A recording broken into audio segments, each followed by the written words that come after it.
So, late last week, DC Universe gave the announcement many were expecting and waiting for on what the future would hold for DC Universe and its original programming. First off, the truly good news, Harley Quinn has been renewed for Season 3.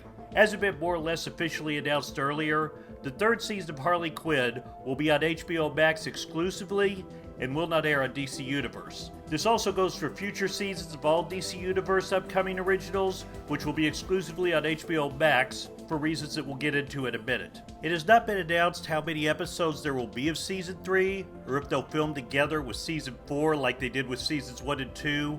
Although the fact it said Season 3 and not Season 3 and 4 probably means it was only renewed for Season 3, and that's all they're going to film. About all they did say is that the Harley Quinn and Poison Ivy relationship will continue in Season 3. Honestly, that seemed pretty much a given considering how Season 3 ended, but due to DC Comics and to a lesser extent Warner Brothers have been downplaying that aspect of Harley's character, some were convinced that they would be ordered to not follow the storyline up or something. I never actually thought that was going to be the case, or else they wouldn't have done the story in the first place. It clearly won't be the case. Now the important question. Does that mean Kite Man will be featured in Season 3? Because him being absent from the show would be a tragedy, an absolute tragedy. But I can't imagine they won't at least give us an appearance of the breakout character from the show.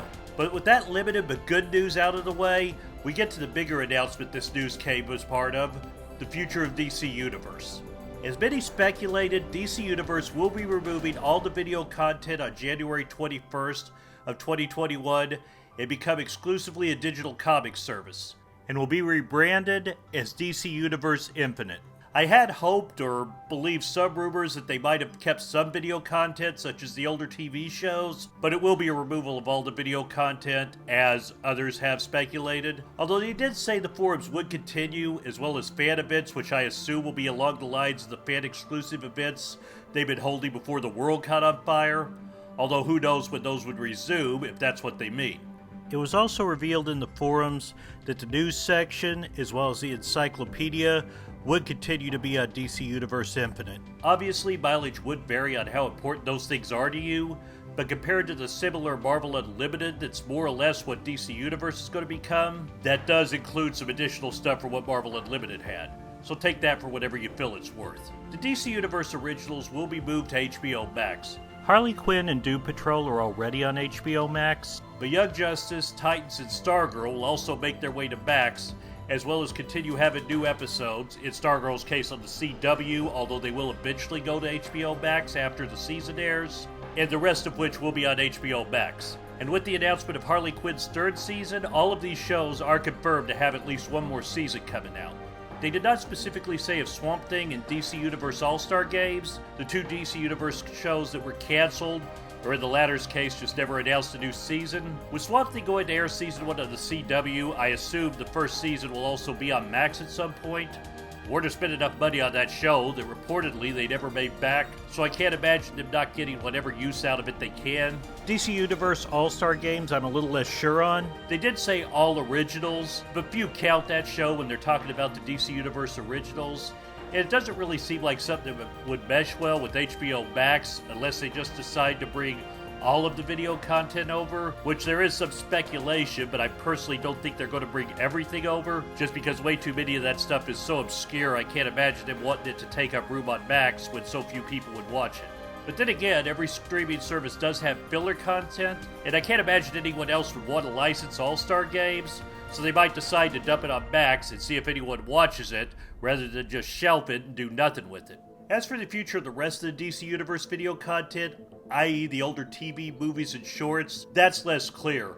As I said, I have a feeling that not all of it's going to be on there. I just don't think that HBO Max would have much use for, say, the 70s Filmation Batman cartoons, or Superboy, or the 50s Superman show, or the Superman movie serials, or the Human Target. It is possible, but it seems more like HBO Max is going for more curated content outside of the HBO programming specifically, and not just trying to be a hub for everything that Warner Bros. Has in their vault, a little bit more like Disney Plus does. Although, to be honest, I would argue Disney Plus doesn't really have anything comparable to most of those shows as far as obscurity. Again, I know nothing, but Max does not seem to be in the practice of throwing curiosities few people would watch on their channel. I hope I'm wrong, it's just the opinion I get of it. Now, it should be noted, while obviously most would see DC Universe moving their video content off as a downgrade, it's not completely without some additions as far as comic books from what DC Universe currently has. For one, DC Universe Infinite will offer comics 6 months after they arrive on newsstands, where it's currently a year after publication. This also will apply to digital first comics.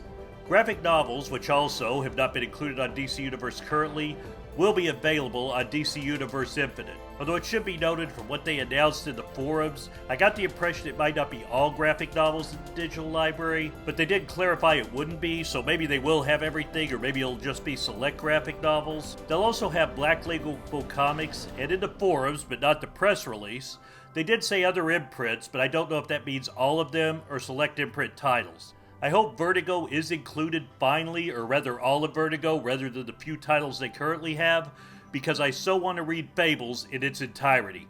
That alone would be worth the price of admission for me. They also said comics created exclusively for DC Universe Infinite will be added. What that means specifically, I don't know. Well, obviously it means comics created for the platform, but if that means mini comics every 6 months, or they'll have their own monthly titles, or something in between those two things, wasn't really clarified.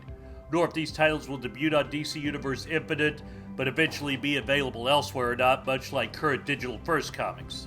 So the comics library will be expanded quite a bit with these additions, plus them continuing to add older comics every week as well. Also, they've announced that the summer DC Universe Infinite will be available in select countries outside of the US. Good news for some who wanted access to the comics library from outside the United States that couldn't get it before. Obviously, how good of news all this actually is varies depending on who you ask. Many understandably are not happy the video content is leaving, as that was why they came, and they care little or not at all for the comics. So obviously for those subscribers, they probably won't be sticking around, understandably. And many are also not happy that their originals in particular are moving to HBO Max, especially since if they had a Roku or Fire Stick, they can't even get HBO Max if they want to. Plus, if the main thing that would interest them into subscribing to Max would be the DC content and not everything else, they might not consider that a fair trade and would just not subscribe to either of them. Also, DC Universe Infinite will not be available on Roku like DC Universe currently is come January, and many, including me, are not loving that news. I'll still subscribe, but I would much rather read comics on my big screen TV than on my tiny computer screen. There's also the issue many have that the price will remain the same. Honestly, it's cheaper than Marvel Unlimited, even at the same price it currently is, which is basically Marvel's equivalent of what DC Universe Infinite will become. At the price of a couple of comics a month for tens of thousands of comics, it's still damn cheap. And I can't really fault people for thinking the same price for less content is not something to be excited about, as even with the new comics that are going to be added, that's still not quite the same as having all that video content. I'm kind of surprised they didn't knock at least $1 or $2 off the monthly price, even if only initially, but apparently that's not the direction they want to go. There are fans who are happy as the comics is the main reason, and in some cases the only reason they were subscribed to DC Universe. And while many wanted DC Universe to be available outside the US wanted that when the video library was also part of it, plenty are excited at the prospect of having these comics available to them that don't currently reside in the US. This also gives them a competitor to Marvel Unlimited, which has been around for 10 years, so while I have no idea what kind of money it makes, or if that information is even public, I doubt it is. There must be an audience for it, unless Marvel Unlimited has just been bleeding money for the last decade, but for whatever reason continuing to operate. That's not actually impossible, but it would seem unlikely that's the case. Personally, I'm opting for the glass half full approach. I love DC Universe and felt what we have now, or was when new shows were coming out every week, was truly something special for DC fans. And what they're offering now will likely never feel quite the same unless the original comic content is truly something amazing. But on the other side of it, Harley Quinn would almost surely not be getting the 3rd season if not for the original content moving to HBO Max. Same with Doom Patrol Season 3. And Stargirl would not be getting a new season if it wasn't on the CW, I have no doubt about that. And while Titans and Young Justice upcoming seasons were already greenlit, they now have a chance to continue beyond that if they become HBO Max originals. And if, like me, you enjoy the comics library, the truth is, despite some people thinking otherwise, I don't think there was ever any way they were going to put the comics on HBO Max. And now DC Universe will be compared to Marvel Unlimited more often, instead of always being compared to Netflix and HBO Max or Disney Plus, which was never a fair comparison. So this could be their key to longevity, even if it's not in the form they started out in. And while most of the staff was laid off, at least some of them will be keeping their jobs now, and I don't wish unemployment in these uncertain times on anyone. Some will say this is proof that DC Universe was a failure, and in the sense of it only lasted a few years, there's no way to argue it wasn't a failure. I do think some factors that were out of their control were part of the reason that it didn't last any longer than it did, but that doesn't change, it still had a short life as a video streaming service. But DC Universe produced some of the best original programming out there. Everyone wants to focus on the fact Swamp Thing was canceled so quickly, but they also ignore that the other scripted originals on that service have been a big success.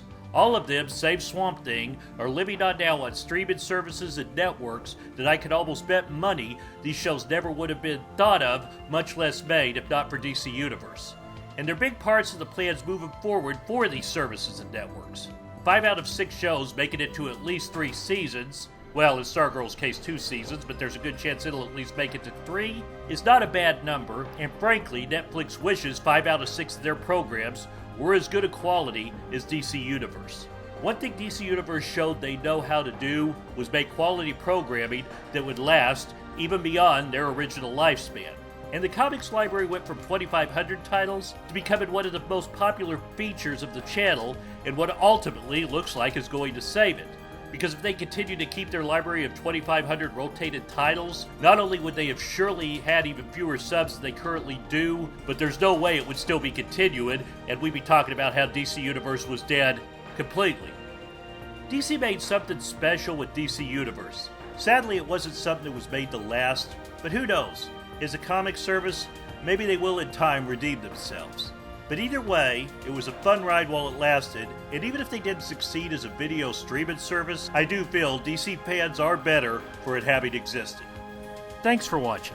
For anyone who hasn't already seen them, I did reviews for the first 2 seasons of Harley Quinn, and you can check them out by clicking on the playlist right here, and you can also check out my coverage of the first ever fan event that DC Universe threw, which I feel very blessed to have been able to be invited to. I'm Dan the Man, and I'll see you next time.